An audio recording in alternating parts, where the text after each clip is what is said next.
High friends, welcome to Sikdar's academy. Sikdar's একাডেমিতে সবাইকে স্বাগত। এই ভিডিওতে আমরা এসএসসি এসএলএসটির যে নিয়োগ সেই সংক্রান্ত একটি গুরুত্বপূর্ণ বিষয় নিয়ে আলোচনা করব।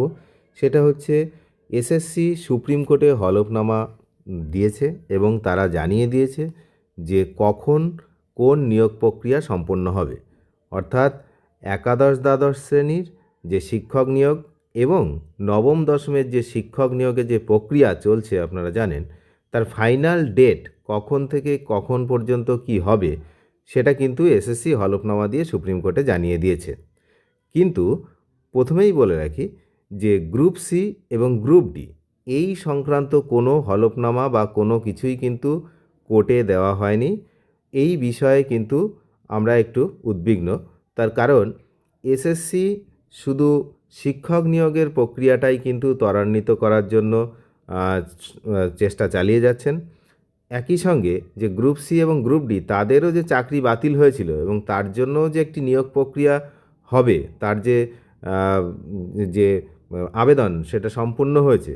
তো সেই নিয়োগ প্রক্রিয়ার একবার কিন্তু কোর্টে অবশ্য জানিয়েছে যে ফেব্রুয়ারির মধ্যে তার পরীক্ষাটা হবে, কিন্তু সেই নিয়ে আর কোনো লিখিত হলফনামা কিছু কিন্তু দেয়নি এসএসসি।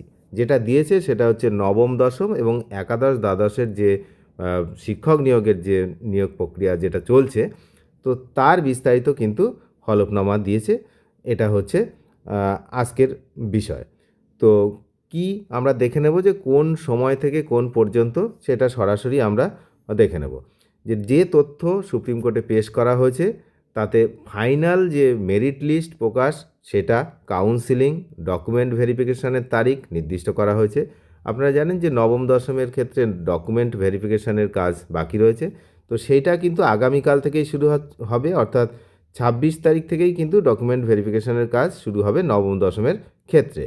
তো যাই হোক, আমরা প্রথমে একাদশ দ্বাদশ শ্রেণীর বিষয়টা একটু দেখে নিই। এই যে আপনারা দেখতেই পাচ্ছেন যে ফাইনাল মেরিট লিস্ট আগামী জানুয়ারির 7 তারিখ প্রকাশ হবে 2026।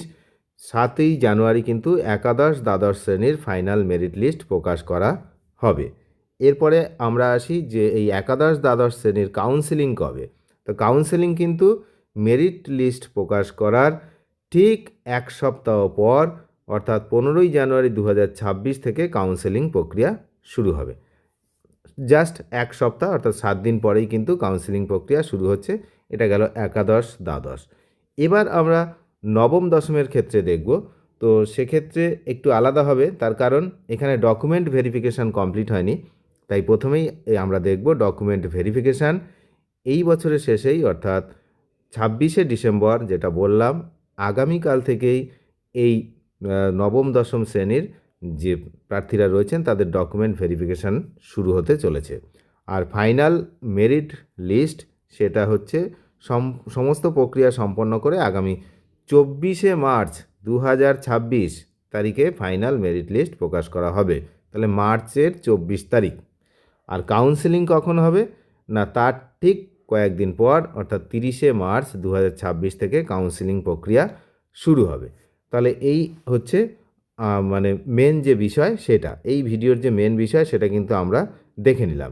এরপরে আমরা যেটা দেখব সেটা হচ্ছে যে যারা একই সঙ্গে চাকরি করছেন, অর্থাৎ যাদের চাকরি এখনও পর্যন্ত বহাল আছে, যাদের অযোগ্য বলে বিবেচনা করা হয়েছে তাদের তো আর চাকরি নেই, যাদের যোগ্য বলে বিবেচিত হয়েছেন তাদের আবার চাকরির যে মেয়াদ বৃদ্ধি করা হয়েছে সেটা আপনারা জানেন যে 31শে আগস্ট 2026 পর্যন্ত মেয়াদ বৃদ্ধি করা হয়েছে, অর্থাৎ বর্ধিত 8 মাস বাড়ানো হয়েছে। কিন্তু আমরা যে ডেট একটু আগে দেখলাম, তো সেক্ষেত্রে কিন্তু তার অনেক আগেই নিয়োগ প্রক্রিয়া শেষ হয়ে যাবে, এমনটাই কিন্তু হলফনামা দিয়েছে সুপ্রিম কোর্ট। সুতরাং 31শে আগস্ট পর্যন্ত আর সময় লাগবে না, এমনটাই কিন্তু আমরা ধরে নিচ্ছি। যদি এসএসসি এই হলফনামার কথাটা ঠিকঠাক রাখে, তাহলে কিন্তু এই যে মার্চ মাসের যে যে কাউন্সেলিং প্রক্রিয়া শুরু হবে 9-10-এর 30শে মার্চ 2026, তো তারপরেই কিন্তু তারপরে আরও অনেক মাস থাকছে, তার মধ্যে নিয়োগ প্রক্রিয়া কমপ্লিট করবে। আর যেদিন নিয়োগ প্রক্রিয়া কমপ্লিট হবে সেদিন থেকেই কিন্তু যারা এখন চাকরিতে বহাল রয়েছেন, অর্থাৎ যারা যোগ্য বলে বিবেচিত হয়ে চাকরিতে বহাল রয়েছেন তাদের কিন্তু সেই দিনই ওই চাকরির ইতি ঘটবে, এমনটাই কিন্তু আগে থেকেই সব ঠিক করা রয়েছে। তাহলে যেদিন এসএসসি পুরো এই বিষয়টা মিটিয়ে দেবে, এই শিক্ষক নিয়োগের ব্যাপারটা, সেদিন কিন্তু যারা পুরনো যারা চাকরি করছেন তাদের সেখানে তাদের কর্মজীবন শেষ হচ্ছে। আর তাদের মধ্যে যে সমস্ত শিক্ষকগণ ইতিমধ্যেই এর মধ্যে এই নবম দশম এবং একাদশ দ্বাদশে সুযোগ পেয়ে যাচ্ছেন তারা তো ঠিক আছে, আর যারা পাচ্ছেন না তাদের কিন্তু ওই দিনই হচ্ছে কর্মজীবন শেষ হচ্ছে।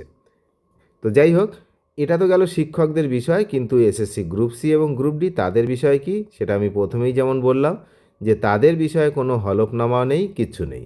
যেটা আছে লাস্ট যে আপডেট আমাদের কাছে রয়েছে সেটা হচ্ছে ফেব্রুয়ারির মধ্যে পরীক্ষাটা সম্পন্ন হবে, এমনটাই কিন্তু লাস্ট আপডেট রয়েছে। এখন দেখা যাক যে ফেব্রুয়ারিতে পরীক্ষা হয় কি না, তার কারণ আপনারা জানেন যে রাজ্যে বিধানসভা নির্বাচন রয়েছে, তো তার কাজকর্ম কিন্তু ফেব্রুয়ারি থেকেই শুরু হবে এমনটাই কিন্তু মনে করা হচ্ছে। তো সেক্ষেত্রে নির্বাচন যদি একবার শুরু হয়ে যায়, নির্বাচনের কাজকর্ম, তখন নিয়োগ প্রক্রিয়ার যে কাজকর্ম সেটা কত দূর এগোবে বা হবে সেটা কিন্তু দেখার বিষয়। তো অনেক ধন্যবাদ শেষ পর্যন্ত দেখার জন্য। চ্যানেলে যারা নতুন, নিয়মিত আপডেট পেতে অবশ্যই চ্যানেলটিকে সাবস্ক্রাইব করে সঙ্গে থাকবেন। ধন্যবাদ।